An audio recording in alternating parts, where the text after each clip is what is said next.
Today I want to be showing you how to paint a tank on a budget. Now this is a motorcycle tank, obviously. All you guys out there who build bikes like I do, this is a way to paint that is relatively inexpensive and in a combination that you can use professional base paint with off-the-shelf Rustoleum paint. Mixing the two in the wrong combination, you get a really bad outcome. Now, what I'm going to do is just basically walk through this with you. The tanks that we typically start off with, if our bike or frame or whatever we have to start with, does it come with the tank? We buy one off the shelf. This right here is what's called a peanut tank, and it is a mid-tunnel, meaning the tunnel is just halfway up. What I want to show you is the tabs right here, they don't have any holes in them. So that's something that we have to do. We have to put the mounting holes in them. Another thing we have to do is blend the surface of this tank in, because it comes with pretty rough grinding marks on it where they had to grind the weld off. This tank here has had a lot more modifications than that done to it. As a matter of fact, I split this tank and narrowed it by 2 inches. So it's had welding, which means that I've had to grind on it some more, Bondo it, put a glaze coat on it, sand all that down, and then I get to the part of the primer. Now, instead of buying professional primer, I just use Rustoleum automotive primer. This stuff works great, all right? And it's $7 a can. Professional primer is $25 a can, and it goes up from there. Now, I bought the $25 stuff before. I'm sure it's a better quality, but like I said, this works fine. And the paint job, you'll see, comes out fantastic. Now, on top of this, I put a base coat. Now, I use Matrix products. And what we're going to be painting this with is General Motors black. This is a beautiful black. It's a basic black. It's just black, okay? After I put the black coat on there, 2 coats, maybe 3. Typically it's just 2 that I use because I've gotten pretty proficient with using my HPLP gun. Anyway, this guy works fantastic. You don't need one with a big jug on the top of it because you're doing a fender, maybe 2 fenders in a tank. That's it. This particular tank is going to have an orange stripe down it, actually 3. 1 wide one, 2 small ones. Guess how much orange paint is? Matrix brand anyway. $120 a quart. I couldn't get a pint. I really couldn't justify spending $120 for a quart of orange paint. I mean, how often do you use orange? Okay. I decided that I was going to do some experimenting, and I did. Rustoleum orange. What I found out about this, that you can paint over professional paint with Rustoleum paint, and I'm sure with Krylon also. But if you reverse that and you try to paint over Rustoleum paint with a professional Matrix brand or Eastwood, don't do that. It is god awful. It wrinkles the paint, it blisters up, it doesn't work.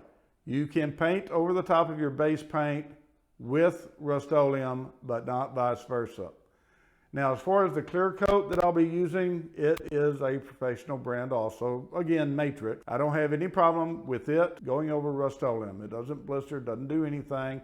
It does exactly what it's supposed to do. You mix it with the hardener, you shoot it, it comes out great. Then you come back and wet sand. Hey guys, if you like this video so far, go ahead and hit that like button and subscribe to my channel. Also, there's a notification bell down there. If you hit it, you'll know when my next video is coming out. So let's go ahead and shoot a base coat.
Okay, it actually came out pretty good. All the lines are nice and straight. Of course, when you use masking tape, be sure and get the good quality masking tape. Don't buy the cheap stuff at Walmart or the local store. The masking tape for painting is the one you want to get. I learned that early on. You get a lot of bleed over and such. I got a little here, but not anything that won't sand out.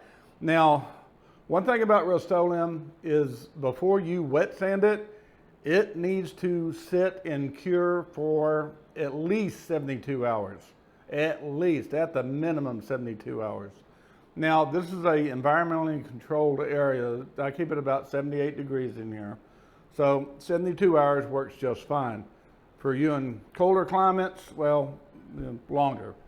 So anyway, you know, you can use Rustoleum on professional base coat. You cannot use professional base coat on Rustoleum. It does not work. That's what this video is about. It's about new painters like me trying to learn without having to spend a lot of money doing it. Like I said, orange and red paints are some of your most expensive colors. A quart of this was $120, and I just wasn't going to pay that, seeing how I'm learning how to paint. This is my third paint project, and compared to my first one, it's actually fantastic. My second one came out great too. Just, you know, follow the directions of the paint. This is like baking. You cannot change things. I'm hard-headed, and it took me a little while to learn that. But Rustoleum over regular professional base coat, it does work. Now, after I wet sand this, I'll go back with professional clear coat, and then after that sets and cures for the proper amount of time, I'll wet sand it. If you look down below, you'll see a couple of more of my videos, the playlists and such. The bike that this tank is going on is in those videos. It's the earliest videos I did, and unfortunately they're not very good to look at, but I have gotten better over time. But if you want to research that, you can. Now, this tank, along with the motorcycle that it goes to, will be in next week's video. You do not want to miss that. It's going to be a really nice show about the bike, hopefully. But anyway, the tank will be done by then. And you'll see what I'm talking about, just how well this comes out, this combination of paints. So if you like the video, click that like button, subscribe to my channel, and I'll see you guys in a few days. Bye.